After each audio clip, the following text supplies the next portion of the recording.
Okay, so welcome Kensington Estates residents and friends. I'm thrilled to introduce all of you to Ruthie Fierberg, who's going to give us some fun facts and other information about Ragtime before we all go to see the show this Saturday. But first, a little bit about Ruthie. So she is the executive editor of Broadway News, where she leads Broadway news coverage. She writes in-depth theatrical craft, features on theatrical craft, and hosts industry podcasts. She's also the creator and host of the podcast Why We Theater, which explores the intersection of theater and social justice. She's a 15-year industry veteran and former executive editor at Playbill. You can find her frequently appearing on NPR, Cooney TV, and moderates panels all across the New York City. So thank you, Ruthie, so much for joining us today. I'm going to turn it over to you. I'm thrilled to be here. Thank you so much. As I said when I first came in, I'm really most excited that you are all going to see Ragtime. Can you all see my screen, or are you seeing Ragtime at Lincoln Center Theater, or are you seeing a photo of Jonathan Bailey? We see Ragtime on the left and Perfect. people on the right. Perfect. That's what I want you to see. So I'm going to go from a very base level since I know everybody's, entering at a different place. But really, the first thing you need to know about Ragtime is that it is an American classic. And I truly mean that not only because in subject, it's the story about America at the turn of the century in 1906, but also because of the place that the show has come to gain in the American musical theater canon. It is so widely respected, and it's very auspicious that this revival, which is only the second revival since the original production, that it is here at Lincoln Center Theater, which is an institution for the people of New York City and in America. Um, I'm so sorry to have to ask. I don't know if there are a couple people who aren't muted. I'm hearing background noise that's a little bit distracting for me, which I think may be distracting for others. So I just want to pause. Sherry, you should be able to mute anyone since you're the host of it if people are having a little difficulty finding their own mute button. Got it. If you hit, yeah, there we go. Okay, I think everybody's muted. Now we're good. Thank you so much. So like I said, Lincoln Center Theater, an incredible space, and you're going to be in the main house called the Vivian Beaumont, which is the Broadway theater, the Broadway venue within Lincoln Center Theater. There are two other smaller theater spaces. And Vivian Beaumont is a thrust space, which means that depending on where your seats are, you might see the show, quote, from the front or from the sides, but it's staged with this in mind. So it really means that there is no front or side. It's not fully in the round, but it is two sides. It is three-sided rather than four-sided, or rather than the usual proscenium one-sided. It's a really dynamic way to experience the show, and I think you all are going to really enjoy it because you get to, really focus on what you want to focus on in an exciting way. So Ragtime was written by Terrence McNally. Terrence McNally is was a four-time Tony Award winner, as well as an additional four-time Tony nominee, and the winner of the Lifetime Achievement Award Special Tony Honor. So he is one of the great scribes that the American theater has known. I chose this photo of him because this is how I first met him on the red carpet at the Tony Awards in 2014 when his play Mothers and Sons, which starred Tyne Daly, was up for a Tony Award. And he was always very proud of his shows. And I just think that this photo is so emblematic of him wearing his Mothers and Sons cap. But so he wrote the book to Ragtime. That means that he wrote the dialogue that you'll hear, but it also means that he wrote the structure of the musical. So it's every character choice, it's the archetypes that he creates based on the novel by E.L. Doctorow. Have any of you read the novel or seen the Robert Redford film? Show of hands, or the raise your hand icon. No, okay, so we're coming to this really fresh. So the story of Ragtime is, like I said, one of America. It takes place at the turn of the century, 1906, and it's centered around three different populations, mostly in and around New York City. So you have the white wasps of New Rochelle, and they're more of an allegorical, archetypal family where their names are mother, father, mother's younger brother, little boy, grandfather, as they stand in for what was the white middle and upper classes of the time. Then you have the Blacks in Harlem. Coalhouse Walker Jr. and Sarah lead that part of the narrative. And I will show you photos so you know who to expect when you see them come out on stage. And then the third piece is an immigrant story. And the character of Tate, which is also means father, in his Latvian Yiddish. And so it's this coming together of the wasps who've been there since the Nina, the Pinta, and the Santa Maria, the Blacks who are living through the Harlem Renaissance and Reconstruction, and trying to make their way as free people in New York City. So it's a city place, it's not a Southern place, but at the same time, we know that there were limited privileges and lots of prejudices. And then also the prejudices that came with coming over to this country from Europe, and being Jewish specifically. So Terrence McNally had to weave all of that together to create a story that interweaves these three groups of people, as well as some historical figures. So you're also going to see people embody Booker T. Washington. You're going to see a J.P. Morgan on stage. You're going to see a Henry Ford on stage when he invents the assembly line. You're going to see Emma Goldman, who is a famous anarchist of the time and at the forefront of unionization when it comes to the labor movement. And all of that comes in this gorgeous tapestry that is the musical Ragtime. But what is a musical without the score, the music? So Lynn Ahrens and Stephen Flaherty, an incredible Tony Award-winning team. I have nothing but amazing things to say about them. Lynn wrote the lyrics, Stephen wrote the music. Before Ragtime, they were a writing team. They had written Once on This Island together, which was revived a few years back. Maybe some of you saw it. They wrote Lucky Stiff.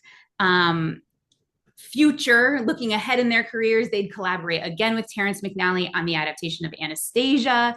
Lynn comes from an amazing background. How many of you know Schoolhouse Rock? She wrote all the songs at Schoolhouse Rock. She also wrote the jingle for many things, but my favorite is the Klondike Bar. So what would you do? What would you do for a Klondike bar? That's this woman right here.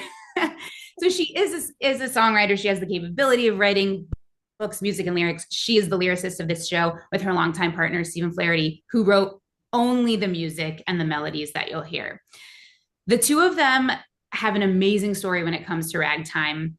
They had to audition to be the writers, just like cast members audition to be the players on stage. And they were one of, I believe, 7 writing teams that auditioned, and they were asked to write 4 songs, but it's called on spec. So not being paid, just what would you do? What would you write if you were to write the score to Ragtime? And one of the first songs that they wrote was the opening number that you will see that really outlines those 3 groups of people that I mentioned at the beginning. And you'll hear the lyric that Lynn tells this story that a lot of times, it wasn't voice memos on an iPhone, but it was tape recorders that she'd have an idea and she'd record, or Stephen would have a melodic idea and he'd record, and they'd send things back and forth to each other, or they'd get into a room and work back and forth. And that the white wasps have a moment where they sing, "The skies were blue and hazy, barely a storm, barely a chill, la, la, la, la, la." And Stephen thought that was filler, that she just didn't know what lyrics were going to come next. And she said, "No, I mean la, la, la, la, la," because these people are so relaxed and so unconcerned with what's going on around them and of such privilege that they don't even need to bother with words. And I think that that proves one of the things that I hold near and dear about writing, that nothing is by mistake. Everything is a choice. Nothing is laziness or a lost idea. Everything is a very intentional choice. So you will hear sounds of ragtime. You will hear sounds of early jazz. You will hear sounds that, harken back to the Jim Europe orchestra. And then you'll also hear, things influenced by klezmer and minor chords and the sounds of Europe, because the melodies that Stephen's writing all have to reflect the character. The music always has to come from the character and what they're saying. So these are two of the best we have. They write incredible music, and you are going to hear their beautiful work sung by some of the most amazing vocalists we have. And I will start with Casey Levy, who plays Mother. Some of you may have seen Frozen. She was Elsa in the Broadway version of Frozen. She's a former Elphaba from Wicked. I saw her for the first time when she was the lead in Ghost, the musical, like the stage adaptation of the Demi Moore movie. She has an unbelievable belt, and she has a beautiful, like, genteelness to her as Mother. So you'll remember this face, the blonde woman. Her partner is Colin Donnell, who plays Father. Colin is a longtime musical theater performer. If you saw Songs for a New World at City Center, you would have seen him. But he's also part of the cast of Chicago Med, for those of you who are watching Chicago Med at home. So you're going to get to see him, and they have a really interesting relationship as their marriage evolves based on what happens throughout the play. So they are also the first characters that are introduced. So I'm going in order of who gets introduced when. Mother's younger brother is Ben Levy-Ross. He was recently in The Connector at MCC Theater. He is also a former Evan Hansen from Dear Evan Hansen. That show ran for a really long time. And he was the standby for Ben Platt and then ended up taking over the role. Anyone who can sing Dear Evan Hansen, can sing pretty well. The character of younger brother is like this lost character who is really searching for meaning. And that starts in going to vaudeville and seeing the real life, again, another real life historical figure, Evelyn Nesbit, perform on the stage. And we get to see some of old timey vaudeville through his eyes. And then his journey goes into more meaningful places, finding Emma Goldman, finding unions. One of my favorite songs in the entire show is called The Night That Goldman Spoke at Union Square. And it's a duet between him and Emma Goldman, and it's absolutely gorgeous. So speaking of the union worker immigrant side of things, Brandon Uranowitz is a Tony Award winner. I'm so happy to say he was nominated many times before he actually won. He won for a play, Leopoldstadt. Some of you may have seen him in that, where he, if you saw it, I bet you can't forget the final scene that involves him and two other characters where his character has aged. And then he plays his own grandson, I believe, grandson or nephew, but a younger version in the lineage. And his final monologue, to me, is the one that solidified that trophy for him. But he's also previously been nominated for Burn This, which was a Lanford Wilson play, as well as An American in Paris, which, of course, a musical. And he played the tortured artist piano player in that version. So he plays Tata, and it leads our immigrant thread of this story. Joshua Henry Coalhouse Walker Jr., who might just win a Tony Award for this show. We're going to have to wait until May to find out if he's nominated, in June to find out if he wins, but people are talking. Um, he was first nominated with the Scottsboro Boys, which was a Kander and Ebb show, conceived as a minstrel show about the famous US case about a bunch of Black men who were tried in Scottsboro for what ended up being a false accusation of the rape of two white women on a train going from Chattanooga down south. So he's played in this world of like difficult racial stories and history and their dynamics. But really, it's just all about the voice. If you want to do some Googling, look for Joshua Henry vocal warm-ups, because I think it was with Vulture, he did a piece with them where he shows how intensely he warms up for the show because it's such a big sing. And it's really, really gorgeous. His counterpart is Sarah, played by Nichelle Lewis. Nichelle is a rising star. She debuted in The Wiz on Broadway in the most recent revival as Dorothy. And when you hear her voice, you will not be surprised that she has taken off so quickly. She is in her early 20s, and you will not believe it by the performance that she gives. So there's a bit of a love story going on between Sarah and Coalhouse that you'll get to see unfold, which is really beautiful. The song Wheels of a Dream that has been going around the late night shows, that's between them. You may also remember the original production of Ragtime began in 1998 at what is now the Lyric Theater on 42nd and 43rd Street, where Harry Potter plays.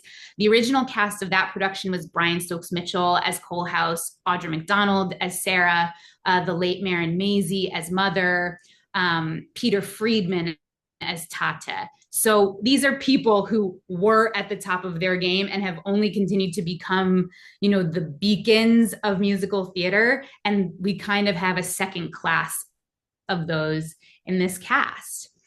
I also want to point out the creative team. This production is directed by Lear de Bessonet, who is the new artistic director of Lincoln Center. That means that she programs everything that happens in all three houses. She's taken over from Andre Bishop, who was there for nearly 40 years. So this is a big coming out for her, but she's also the director of this production. The choreographer is Eleanor Scott, but the design team, I am a design obsessee. And so you have an all-star team of designers here. Oops, I meant to highlight that rather than move it. But David Corins, 4-time Tony nominee, he's designed sets like Hamilton, Beetlejuice, Here Lies Love, Dear Evan Hansen, the list goes on. Linda Cho is a 2-time Tony Award winner for The Great Gatsby, and also for many years ago, Gentleman's Guide to Love and Murder. Adam Honore and Donald Holder, incredible lighting designers. Donald Holder has been doing this, I think, for 5 decades. He's a veteran. He works at Lincoln Center a lot. Kai Harada is a Tony Award winner. He's the sound designer. He won for the band's Visit years ago, the show about the Israelis and the Egyptians who get stuck in a very boring town. This is not a story of a sleepy town, but he does a beautiful job because, of course, at Lincoln Center, one of the beautiful things that you're going to get is a full-size orchestra. There are, I want to say, is it 26 or 28 players? You can fact check me on it. But more than 20, which is a rarity nowadays. You will hear a full orchestra, and this company is 30 people big. So you have a lot of sound coming at you, and that's the most impactful part of this show. Tom Watson, one of like 3 wig designers on Broadway, you can see these gorgeous wigs that Casey's wearing and that the women wear, all with their gorgeous millinery. And then Ashley Ryan does the makeup. Again, all of these are designed, all of these are storytelling choices. Like, it's not a coincidence that Mother is wearing pearls. It's very and you might not clock that she's wearing pearls. You might not be able to point out the details, but your brain is using those signals to say, she's an upper crust woman. Look at the tatteredness of his coat. I know where he comes from and who he is. So that's a brief primer on what you're going to see this coming weekend. Again, I'm so excited for you to see it. A couple of logistical things. I know you're traveling probably as a group, but there are plenty of bathrooms at Lincoln Center as opposed to most Broadway houses. That's something somebody always wants to know.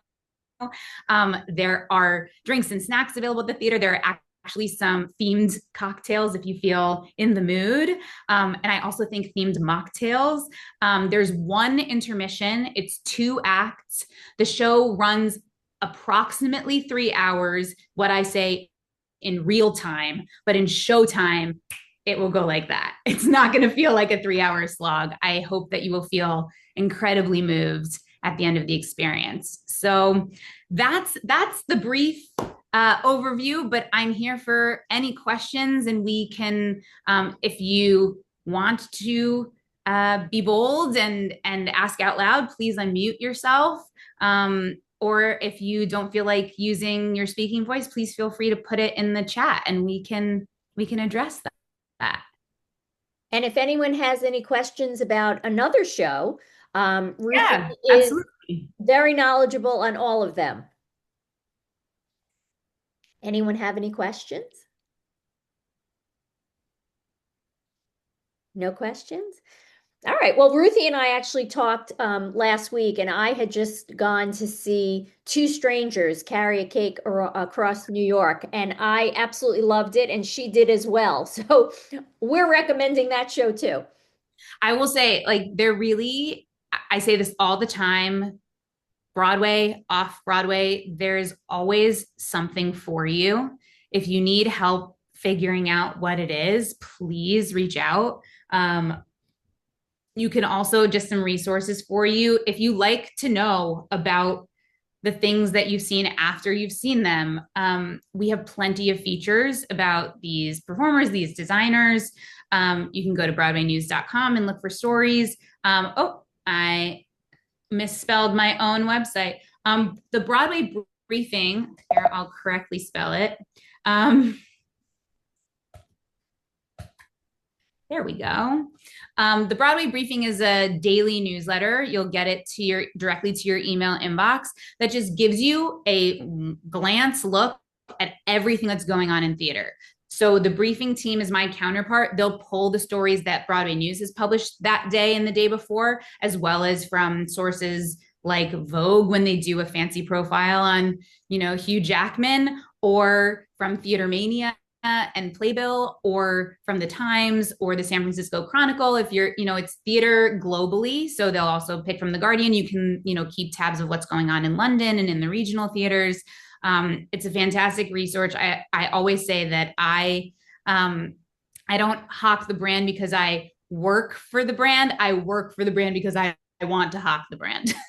So, and then if you have questions for me, my website is ruthiefierberg.com, and you can find me on Instagram and message me there at Ruthie Fierberg, a little variation from my actual name.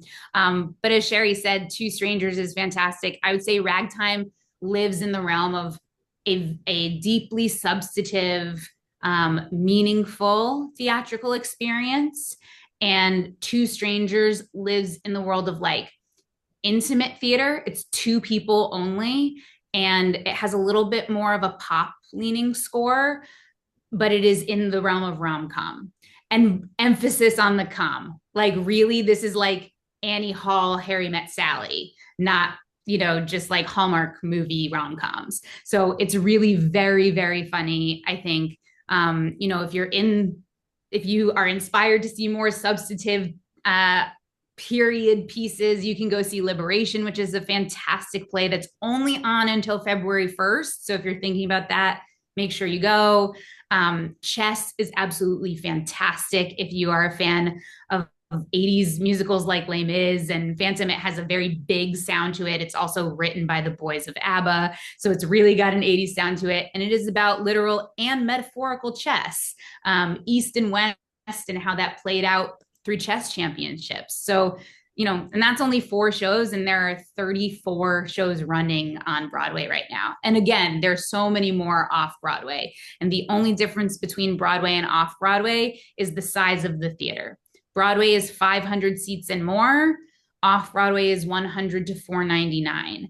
You can get fantastic quality off Broadway. You can get something that's not your favorite on Broadway. It's really all about taste. So, like I said, I'm here as a resource, and Sherry and David over at City Guide are as well. And we just hope you enjoy your time. Well, thank you so much, Ruthie. We will let you know. I'm sure we will all love the show on Saturday. I hope so. Report back. Yes, I will report back. All right. Thank you, everyone. Absolutely.